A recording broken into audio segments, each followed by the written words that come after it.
Right, so we're going to put in loan applications. Who are we going to put them into? I've given you a list at the end. Are you going to a bank? Are you going to an international grantor? You know exactly what it is you're going to do. So you would mold your program, your application, according to the cloth that it is required from the bank, whatever. The bank will give you a form and they'll say attach your business plan. So that you've got to know about exactly how you're going to do that.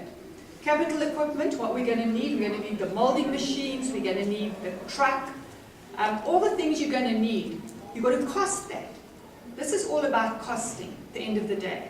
And don't guess your truck's going to be 100,000 and you're going to buy a Mercedes truck for 500,000. Go and get the actual costs and put them down at the end of the day. You've got to list this. You'll say, I'm going to buy a second-hand truck that's in good working order, that's got a bit of maintenance plan left, and then the cost on the right-hand side is going to be that amount. Your investors want to see that you're thinking about using the money properly, that you are able to work with money at the end of the day. Because remember, they want to return, they want their money back.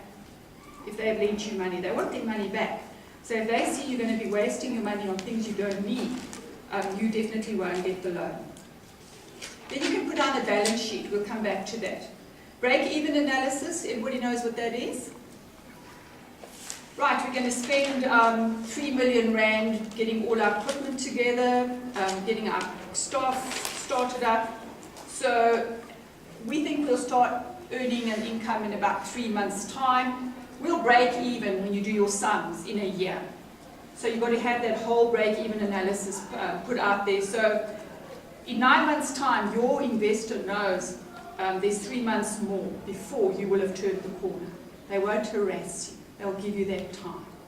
But then you've got to have your assumptions pretty well worked out, and you've got to clearly state it. If you see at the bottom there, yeah, by assumptions you used, you've got to put that out for them. You've got to say, I thought I would sell 200 roofs the first month, second month 500 roofs. All your assumptions, just lay it out. The thing is, you must be logical, and you must be realistic, and you must be honest. That's all your investors want to see from you.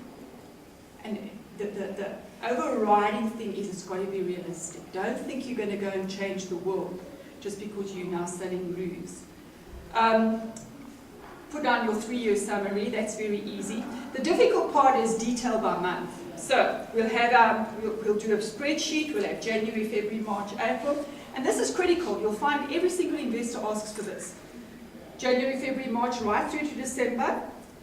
In January, you will sell 500 roofs, cost price of 100 Rand each, and you put it, and then how it goes up. At the end of the year, you're selling 10,000 roofs, and what your cost price is. They want to see that, and they want to see that you've thought it through, and that you're going to be able to stick to what you have planned. Remember, this is your roadmap. But this is not cast in concrete. If 6 months down the line you see, oh, heck, I can't do this, you can change it. It doesn't mean you can't change it. But you would have to go back to your investors. You would have to go back to your partner. It is a living document. It is changeable. So although it's your roadmap and you should stick to it, if you realize you're doing the wrong thing, you can change. Okay, and then we're going to do the detail by quarter, second and third quarter. And you'll see if you start thinking it through, it flows automatically into your mind exactly what you can do. And then I mentioned the assumptions you use. That's very, very important because you will be making judgment on what you think is going to happen, and you need to tell the people how you arrived at that. That is very important. They want to see if you've used logical reasoning, logical reasoning and reasoning that they can agree with or disagree with. And they want to know how you got to your figures. Does anybody have any questions on this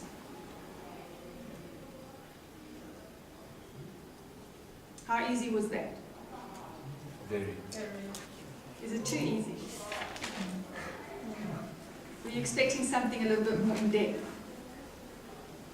It seems like along the lines or along the way there's going to be a lot more extraneous variables that we're not accounting for.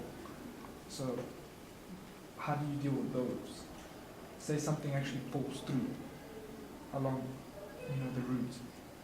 Then what do we do? And you go back to your business plan. You go back to your investors. Remember I said honesty. You've got to tell them. But you should have thought through that in the beginning. When you're setting this out, you've got to think, maybe my truck gets involved in an accident. What have I done? What am I going to do? And then you write down in your parking, you have a parking lot, insurance. Make sure you've got your insurance sorted out for your truck. That's the kind of thing you've got to, it's quite common sense. In my mind, we should all be opening little businesses. The reason I ask is because, for instance, what about businesses that depend on supply and demand? For instance, construction businesses.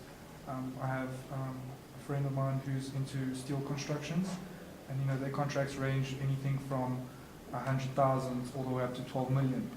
And what happens when, for instance, you're working on the basis that you were talking about, you're expecting to break even at some point in time.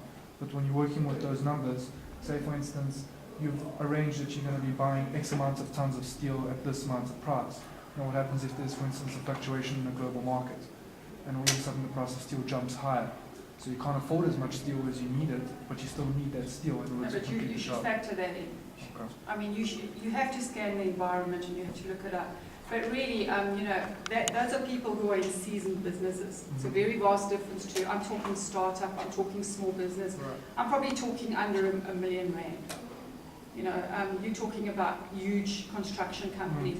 That's why it's about finding that idea, about finding something that the barriers to entry can't be too big. If you want to open a business, you can't go and open a mine or a construction company. The barriers are too big. But there are things that we can do, all of us, to just start a small business. And I mean, what are you passionate about? I see the guys selling fruit on the side of the road. And normally they sit and they've got a few friends sitting around them. And I'm thinking now, he should get a train and send one of his friends off to the offices.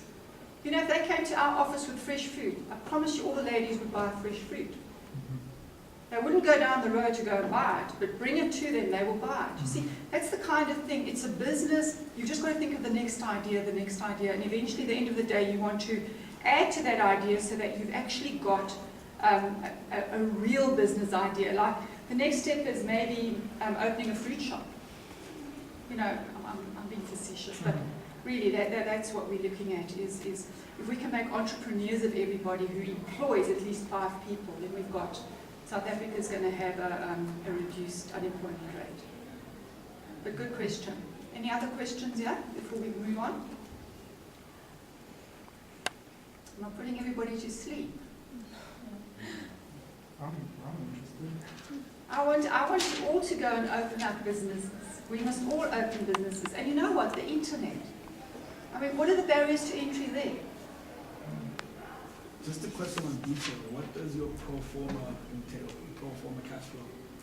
Oh, sorry. Did I miss that out? Pro forma cash flow. So that is where we want to see how you're going to get started. So what I've got in the bank is 500 rand. I need to say I've got 500 rand. I can start with marketing, but you've got to give me the rest. So really you want to show them how you're going to handle the little bit of money you've got until they give you the money. And once they've given you the money, how are you going to spend it? So that's exactly what I mean by cash flow. Okay? And you can do that at the end of the day. You can be very creative. You can use your friends, your neighbors. At the end of the day, if you become a millionaire, they'll definitely still be your friend.